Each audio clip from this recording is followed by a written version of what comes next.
Alright y'all, welcome back to the channel. It's been a minute. Been doing some work on Brutus here. Started off with, as you can see, those little purple bad boys in here. Those are Injector Dynamics 252 pound injectors.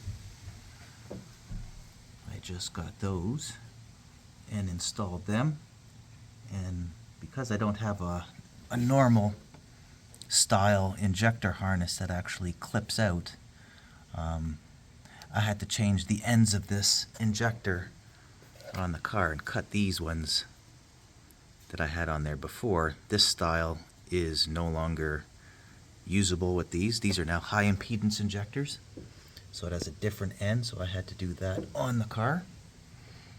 So I've taken out the 160s, had them cleaned and flowed. I will be selling these soon. Or maybe I should just keep them. I don't know. We'll see. But yeah, I've put these injectors in the car. This will be the absolute last injector this car will ever use. This is, like I said, a 252 pound an hour injector. High impedance from Injector Dynamics. So that's installed. I've yet to fire the car up with this. We're going to do this in real time. I gotta change up the computer and, or not the computer, the program, and put all the new specs for the injector in that. I've also, you can see here, I've drilled and put my USB port for my cell phone, because the radio I've now have out of the car yet again. I've got it over at Racetronics getting that bezel completed and locked in. I've since just loomed and made a harness of everything in the back there, and that is going to clip in to this area here. The 1/2 inch of metal that you see on the dashboard over here, the 1/2 inch over here.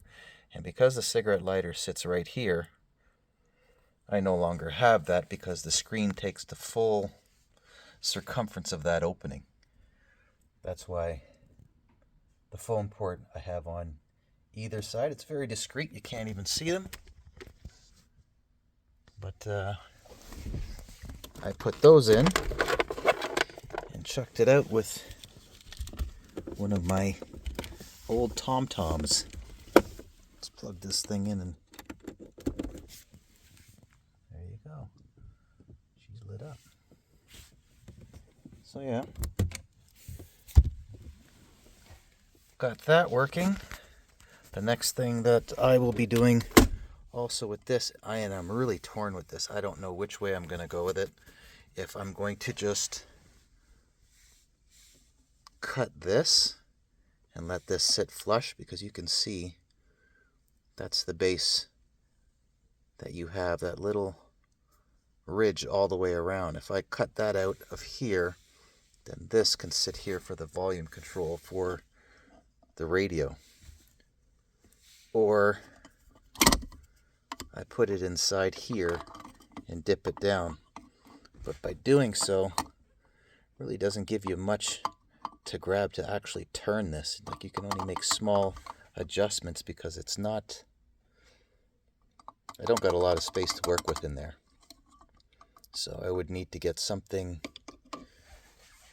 3D printed here and have this thing sit flush, because it can't be taller than the actual knob if I was to close this. You can see, sticking your hand down in this little small area to turn, it's kind of hard. Either way, this thing is rendered useless anyway, so whether I do it this way or inside, you guys strike some comments there and let me know which area you would like to see that, if it would make better sense or look better being on the console, the top of that plate, and just flush mounted, or inside the cigarette box there, the ashtray. Get rid of the ashtray, 3D print something, and sink it down in there deep enough that this knob doesn't come in contact with the lid. so I can close it. So after I'm finished that, the next thing that I will be doing will be putting the dashboard in. The 12.3 dashboard from Holley. And that will basically complete my interior. Funniest thing is I've had, this whole center console out just to put in this USB. And having this out of the way was kind of cool because I wasn't used to seeing the factory area there where it's like, there's a lot that you can stuff there. You can put your phone there, you can put your wallet there, whatever. I don't know. I'm kind of torn. I kind of want to keep it only because it's analog, and that works well for me for the oil pressure that I can actually see it. I don't know if I'm going to retain this or get rid of it. I probably might even just put it in behind the glove box there. I don't know. But this is definitely going. This clock, this whole thing there, clean up my dashboard. And if there's anybody that is selling this top piece here, just that piece alone, because I have already drilled this damn thing in there, it's going to have some marks in there that I don't want to end up fixing. I'd rather just get another one and reshoot it and install that in its place and keep the dashboard looking all factory yet again. But that's the update on the interior. Let's get this computer on and get this program updated. See if we can't fire this car up. Back in a bit. Before I do that, I actually have to prime this and make sure that I have no leaks on the outside here. Let's keep your fingers crossed on this one. Again, this is in real time. Let's see if we have an issue.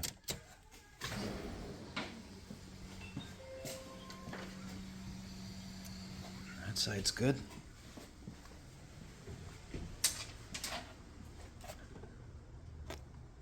And that side's good. All right. Okay.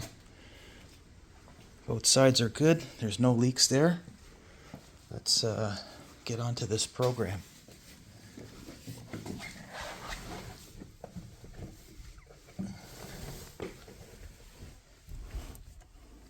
All right, give me a moment just to get this laptop up and running, get the program downloaded into it so I can start changing up the parameters. Okay, now that I got the laptop up and running, let's open up the program. Give it some time here. Come on, buddy. Not responding. Try that again. There we go.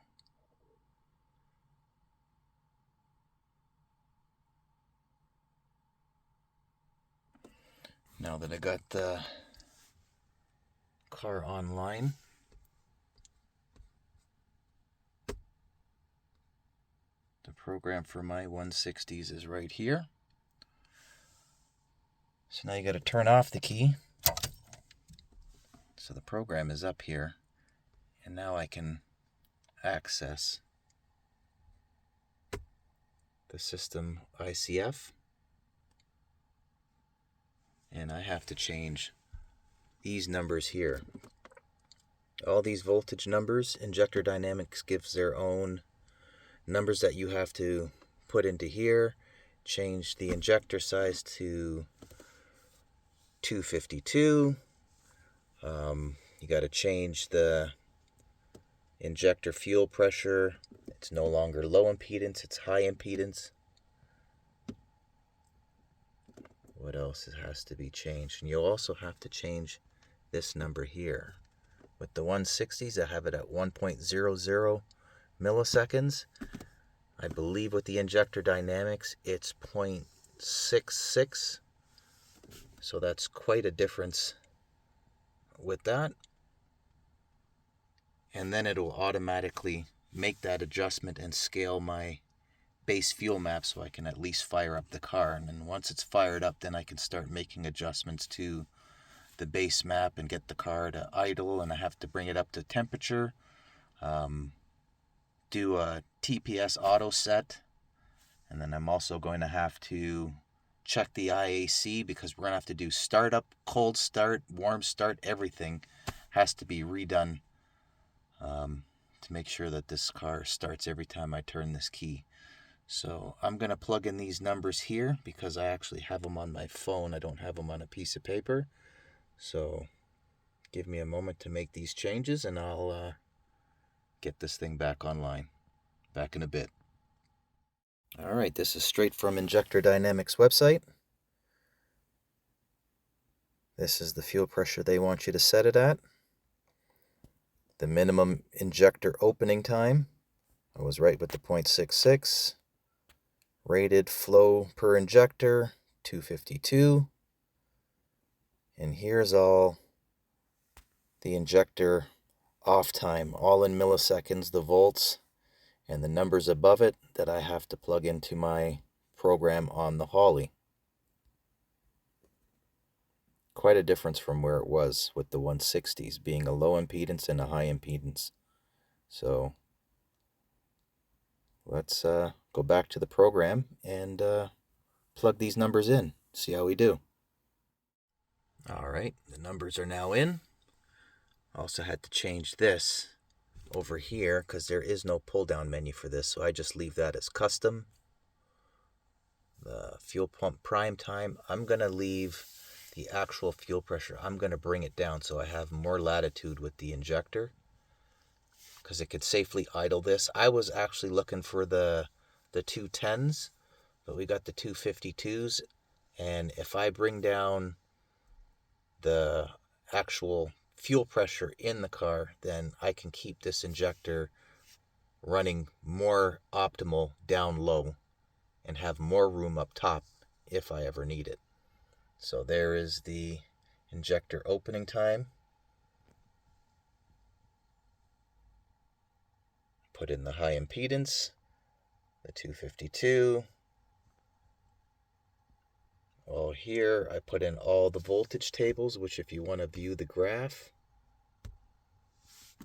that's what it looks like. And this already makes the calibration and the calculation to my existing program. If I go under the base fuel,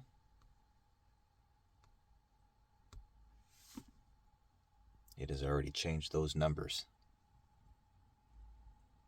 So have to cycle the key and give this thing a start and see where we go from there. Give me a moment and I will be right back. Okay, I got everything loaded in.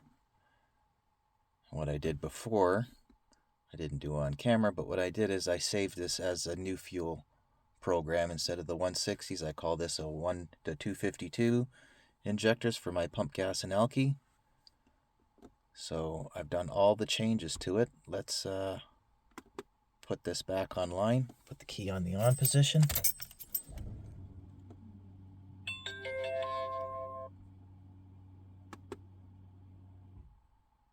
And we sent all the information to the computer.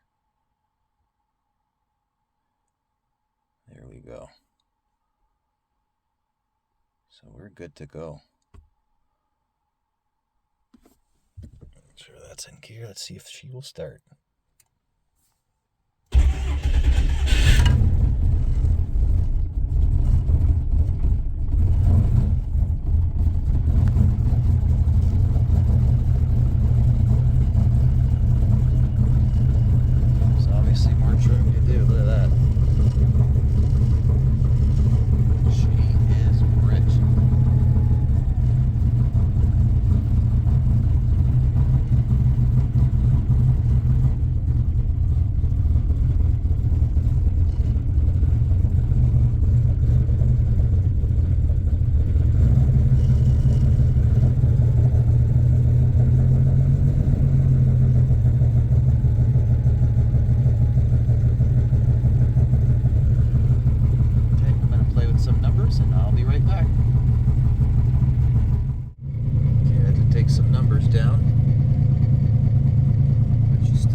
turns from there. And then I'm going to do a global around here, my base fuel, and see what happens.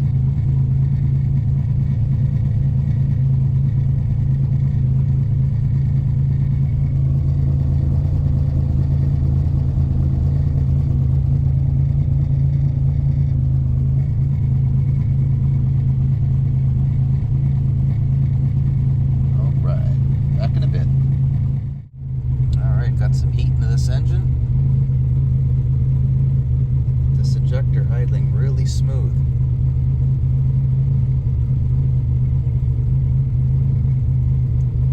It's raining today, so I can't take the car out and drive it around to test it out, so I guess that's going to wait for another day, but that's very stable. I like where I got this thing idling nice and clean.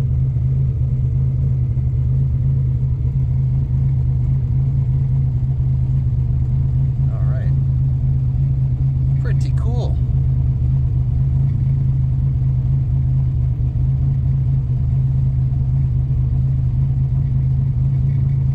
Let me do a couple more checks, and I'll be back. Back to the scene of the crime. I got this worked out pretty damn good. I got the fuel pressure set where I wanted it now. Car revs really smooth.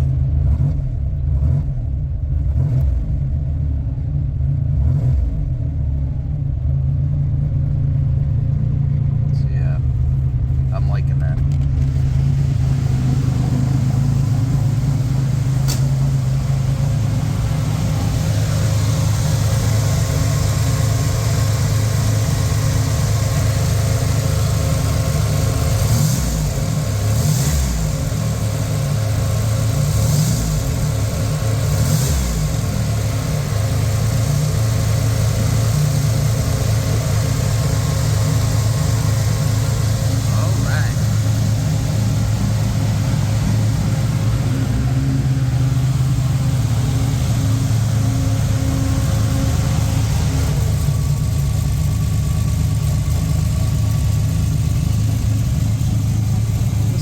Quiet that baby sounds, man.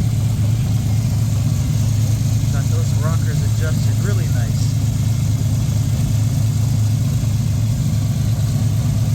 Yeah, that's smooth.